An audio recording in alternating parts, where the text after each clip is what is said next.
श्री शिवाय नमस्तुभ्यम। महाराज, आप सभी लोग जानते हैं कि जैसे ही सर्दियों का मौसम शुरू होता है तो सभी माता बहनों के मन में, सभी लोगों के मन में, बुजुर्गों के मन में, बच्चों के मन में यह प्रश्न जरूर आता है कि बाथरूम या शौच जाने के बाद हम दिया बाती कैसे करें।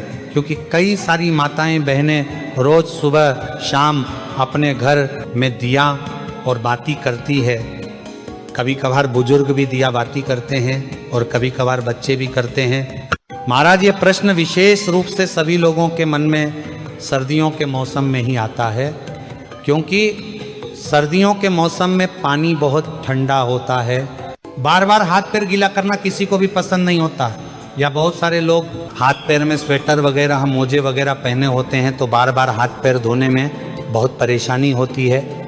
इसी के साथ में सुबह तो पूजा पाठ में किसी कोई परेशानी नहीं होती है, क्योंकि सुबह तो सभी लोग स्नान करके ही अपने घर में पूजा पाठ करते हैं, क्योंकि सुबह हमको सीधा स्नान करके पूजा पाठ ही करना रहता है। उसके बाद हम लोग अपने काम करते हैं। पर प्रश्न आता है शाम के समय में, क्योंकि शाम होने तक सभी लोग अपने कामों में व्यस्त रहते हैं और पूरे दिन भर में आप लोग बाथरूम कई बार जाते होंगे और कुछ लोग पूरे दिन भर में कभी कभार शौच भी चले जाते होंगे। तो आपके मन में ये प्रश्न जरूर उठता होगा, क्या हम लोग अगर पूरे दिन में कभी भी बाथरूम या शौच चले गए हैं तो क्या उसके बाद हम लोग शाम के समय में घर की दिया बाती कर सकते हैं? क्या उस समय पर हम लोगों को स्नान करना होगा या हाथ पैर में धोकर भी काम चल जाएगा? तो ये सारी अद्भुत जानकारी आपको इस वीडियो में हम देने वाले हैं। महाराज, इसमें कोई शर्माने वाली बात नहीं है, क्योंकि यह भगवान की पूजा पाठ से जुड़ा हुआ प्रश्न है, इसलिए आपको इसके बारे में जरूर जानना चाहिए। ये प्रश्न आपको सिर्फ और सिर्फ सर्दियों के मौसम में आएगा, क्योंकि इस मौसम में शुद्धता का ध्यान रखने में, बार बार हाथ पैर धोने में, स्नान करने में लोगों को परेशानी होती है, क्योंकि पानी बहुत ज़्यादा ठंडा होता है। देखिए महाराज, आपने सुबह एक बार अपने घर में दिया बाती कर लिया, मंदिर में जाकर भी अगर आप दिया बाती करते हैं तो सुबह तो आप सीधा स्नान करके पूजा पाठ या दिया बाती करते हैं, तो सुबह तो किसी को कोई परेशानी नहीं रहती है।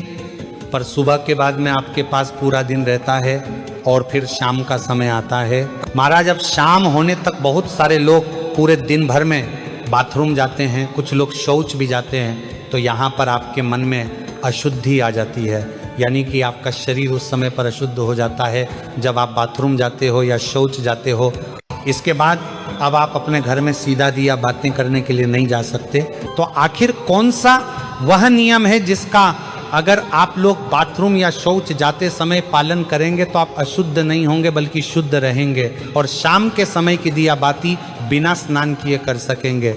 महाराज, सबसे पहले ये जो नियम है विशेष रूप से माताएं बहनें इसका पालन करें, क्योंकि ज़्यादातर घर की माताएं बहनें ही शाम के समय की दिया बाती करती हैं।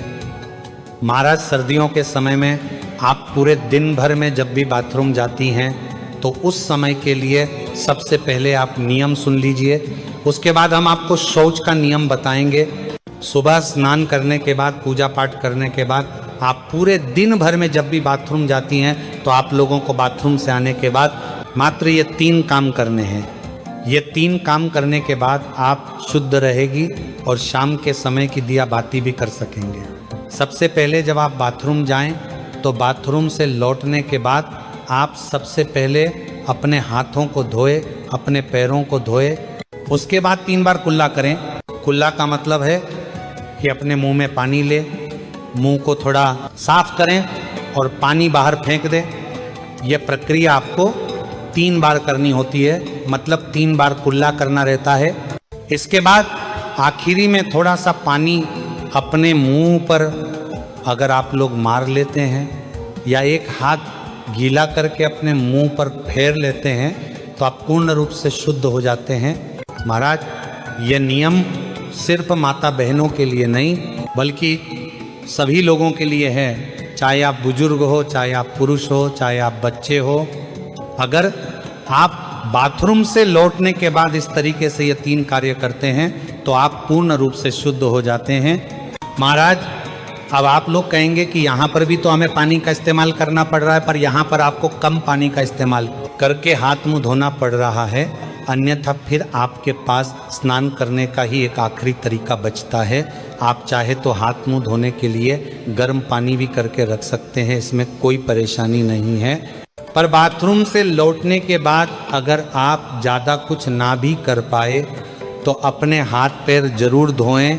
महाराज, अब कुछ माताएं बहनें या कुछ लोग ऐसे हैं जो सुबह अपने घर से बाहर ऑफिस ड्यूटी अपने काम पर जाते हैं, तो उनके मन में यह प्रश्न जरूर आएगा कि हम लोग बाहर रहकर इस नियम का पालन कैसे करें। तो महाराज, अगर आप लोग बाहर काम करने जाते हैं, ऑफिस या ड्यूटी जाते हैं, तो उस जगह पर आप इस नियम का पालन नहीं कर पाएंगे, क्योंकि उस समय पर आप पैरों में मोजे और जूते पहने होंगे या वहाँ पर आपको वैसा स्थान ना मिले कि आप अपने हाथ मुंह धो सके। तो इसलिए बाहर रहकर ये सारे नियम संभव नहीं हैं। तो जितने भी लोग बाहर रहते हैं, पूरा दिन काम करते हैं और शाम को अपने घर पर लौटते हैं, उनके लिए एक अलग नियम है। महाराज, अगर आप सभी लोग शाम को अपने घर लौटकर अगर गर्म पानी से स्नान कर सकें तो बहुत अच्छी बात है। अन्यथा अगर आप ऐसा ना भी कर पाए तो आप लोग शाम के समय अपने घर पर आए तो आपने जो कपड़े पूरे दिन पहन कर रखे हुए थे उनको उतार कर अलग रख दें, और सबसे पहले आप ऑफिस या ड्यूटी से आकर अच्छे से गर्म पानी से, ये ठंडे पानी से हाथ मुंह जरूर धो लें, कुल्ला भी जरूर कर लें। उसके बाद आप अच्छे साफ सुथरे कपड़े पहन लें। फिर उसके बाद आप अपने घर की पूजा पाठ करें, कोई दिक्कत परेशान नहीं, और इसमें आप शुद्ध भी रहेंगे। पर महाराज, अगर आप पूरे दिन भर घर के बाहर रहते हैं और काम करते हैं तो आपको कोशिश करना है कि आप शाम के समय घर पर जब आए तो स्नान कर लें और फिर साफ कपड़े पहनकर अपने घर की दिया बाती करें।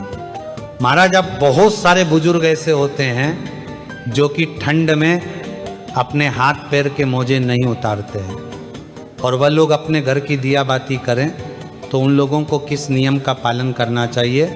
महाराज, जितने भी बुजुर्ग जन हैं वह लोग बाथरूम जाते समय भले पूरे दिन मोजे न उतारे और सिर्फ हाथ धोकर कुल्ला करके बाहर आ जाएं, पर जब आप शाम के समय अपने घर में दिया बाती करें या मंदिर जाएं तो उस समय आप वह पैर के मोजे उतार कर ही जाएं, और हो सके तो शाम के समय की दिया बाती से पहले आप हाथ पैर जरूर धो लें। आप चाहे तो गर्म पानी का इस्तेमाल कर सकते हैं। महाराज, अब हम लोग सीधा बात करते हैं कि अगर आप लोग पूरे दिन भर में कभी भी शौच चले जाते हैं तो उस जगह पर आप लोगों को क्या हाथ पैर धोना चाहिए या स्नान करना चाहिए?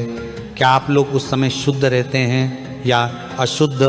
महाराज, अब अगर आप लोग पूरे दिन भर में कभी भी अगर शौच चले जाते हैं तो आप पूर्ण रूप से अशुद्ध हो जाते हैं, और शौच के समय आपने जो भी कपड़े पहने रखे होते हैं आपके साथ वह कपड़े भी अशुद्ध हो जाते हैं। इसलिए शौच जाते समय सीधा सा नियम यही है कि जो भी लोग पूरे दिन भर में कभी भी शौच गए हैं उनको शौच से आने के बाद सीधा स्नान करना चाहिए। अगर वह शौच से आने के बाद स्नान नहीं करते हैं तो उनको शाम के समय की दिया बत्ती नहीं करना चाहिए या मंदिर नहीं जाना चाहिए, क्योंकि आप अगर शौच से आने के बाद स्नान नहीं करते हैं तो आप अशुद्ध रहते हैं। अगर आप शौच से आने के बाद सिर्फ हाथ मुंह धोते हैं तो भी आप शुद्ध नहीं होते हैं, और शौच जाने के बाद भी आप लोग उस दिन अपने घर की दिया बाती करते हैं तो इससे भगवान आपसे नाराज होते हैं, या मंदिर भी जाते हैं तो ऐसा भी आपको नहीं करना चाहिए। महाराज, ये नियम सभी लोगों के लिए है, इसलिए पूरे दिन में जब भी आप शौच जाएं तो आपको उसके बाद स्नान ही करना चाहिए, तभी आप शुद्ध होते हैं। या अगर आप इतना ना कर पाए सर्दी होने के कारण तो उस दिन आप अपने घर की दिया बाती ना करें या मंदिर ना जाए, उस दिन आप किसी और से अपने घर की दिया बाती करा लें। महाराज, यहाँ पर प्रश्न ये आता है कि सर्दियों के समय ज़्यादातर लोग मोटे मोटे कपड़े या स्वेटर वगैरह पहने रहते हैं, तो अगर वह शौच जाते हैं तो इतनी सारी चीज़ों को धोना संभव नहीं है, तो वह क्या करें? तो महाराज, उस समय पर आप जब शौच जा रहे हो तो उतने ही कपड़े पहन कर जाएं, जितने को आप बाद में धो सके बाकी के कपड़े उतार कर बाहर रख जाएं, और शौच से लौटकर आप खुद स्नान करें, उन कपड़ों को भी धोए जिन्हें आप पहन कर गए थे। फिर स्नान करके आप वो मोटे कपड़े या सर्दी वाले कपड़े पहन सकते हैं जो आपने पहले ही उतार कर बाहर रख दिए थे।